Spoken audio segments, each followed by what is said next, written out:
just want to talk really briefly about the human dimensions of large-scale marine conservation.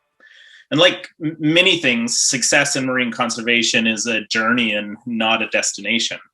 This is certainly true where the human dimensions of marine conservation are concerned. We've come a long way, but we still have a lot to learn. In the early days of large-scale marine conservation, shown by this map, which is already some years old, advocacy and establishment of large-scale marine protected areas was largely driven by a concern for the ecological status of the oceans, and decisions were mostly made with ecological information from the natural scientists. However, large-scale marine protected area scholars, practitioners, managers, and advocates alike very quickly realized that there was a need to better account for the human dimensions. And human dimensions, just to remind us, is a broad term. It loosely refers to the set of social, economic, cultural, political, and institutional considerations related to conservation or resource management. Insights related to the human dimensions can produce, our research related to human dimensions can produce practical insights and recommendations for managers and policymakers that can be applied to governance, design, and ongoing management of large-scale marine protected areas.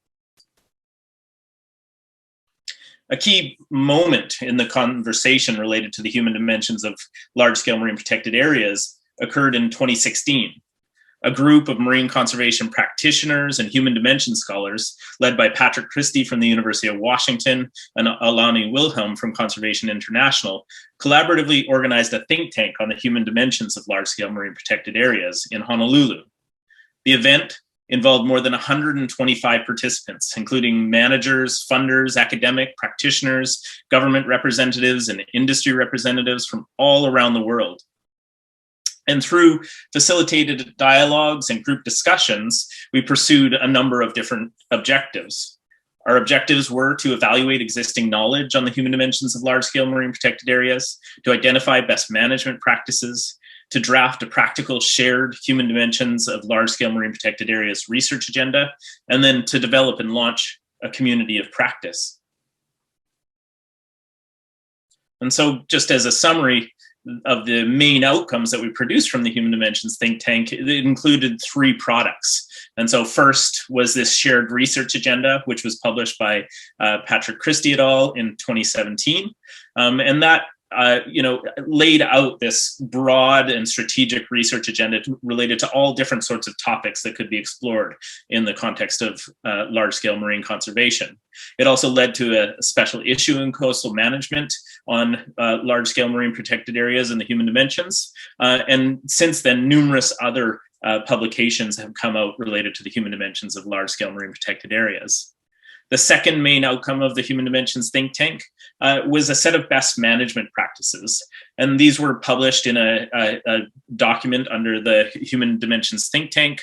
And it kind of included a set of high-level guidance for integration of the human dimensions into large-scale marine protected areas.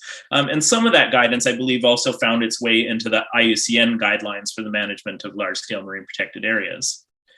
And then finally, there was the intention of creating a much broader community of practice. And I do think that that community of practice related to the human dimensions of large-scale marine conservation does live on in various ways through a number of different individuals and initiatives. However, to really have a coherent community of practice related to the human dimensions, we found it a bit challenging to fund that.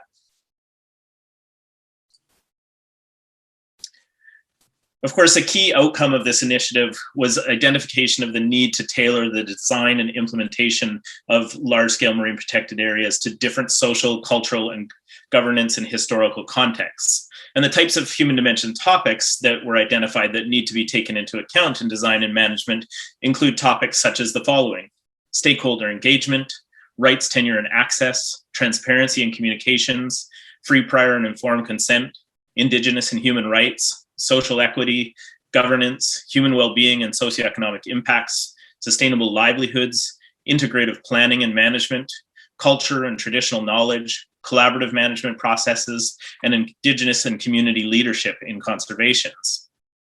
And in conservation. And of course, there's many lessons that can be gained from different locales where large-scale marine protected areas already exist of how these ideas can be applied in practice. So lessons can be drawn, for example, from the Great Barrier Reef in Australia on how to engage and get feedback from stakeholders. We can also draw lessons from Papahanaumokuakea National Marine Monument in Hawaii or Marae Moana in Cook Islands on how cultural values and protocols can be incorporated into the visions for large-scale marine protected areas. Finally, lessons can be drawn from newer large-scale marine protected areas in Canada regarding how to create collaborative governance arrangements between Indigenous communities and national governments. And these are just a few examples among many. But I think there's a really big need to document and share these case studies, the lessons learned and the best practices that we could be amassing over time. One example of developing a set of best practices is shown in a recent paper by a group of us, marine conservation thinkers and doers, who brought together some of the lessons and ideas on how social equity might be taken into account in marine conservation. In our paper on advancing social equity in and through marine conservation, we argue that there is a need to take into account 6 aspects of equity: recognition, procedures, distribution, management, the environment, and the context. We account for recognition through acknowledging and respecting the dignity of diverse peoples. We account for procedures through fostering participation and good governance. We account for distribution through maximizing benefits and minimizing burdens for local populations. We argue that we account for management through championing and supporting local involvement, as well as leadership in management. We account for the environment through ensuring efficacy of conservation actions and adequacy of management to provide benefits to both nature and people. And finally, we account for the context through understanding the structural barriers to inequity, or to equity, and in conservation, and also the institutional roots of inequity in conservation itself. I want to just kind of come back to this question of where to next with the human dimensions of large-scale marine conservation. I think, there's a few things that we need to do. As I kind of alluded to earlier, the first thing that we really need to do as we move ahead is we need to document case studies and continue to share those lessons learned around best practices for incorporating all manner of human dimensions into practice. The second is that there's many individuals in organizations, from government to non-governmental organizations to philanthropic organizations, who don't really have the knowledge or the capacity on how to incorporate human dimensions into their thinking and into their projects and into their practices. And so the second area that we need to improve on is we need to continue to build capacity in the human dimensions. And then third, the thing that kind of fell to the wayside after the Human Dimensions think tank was to forge this community of practice around the human dimensions of large-scale marine conservation. And I think that we need to continue to forge that community of practice through bringing groups and individuals together to continue to share those lessons and to advance policy and practice of the human dimensions in large-scale marine conservation. That's all from me. I look forward to hearing from you. Feel free to reach out and contact me via the email at the bottom of the slide.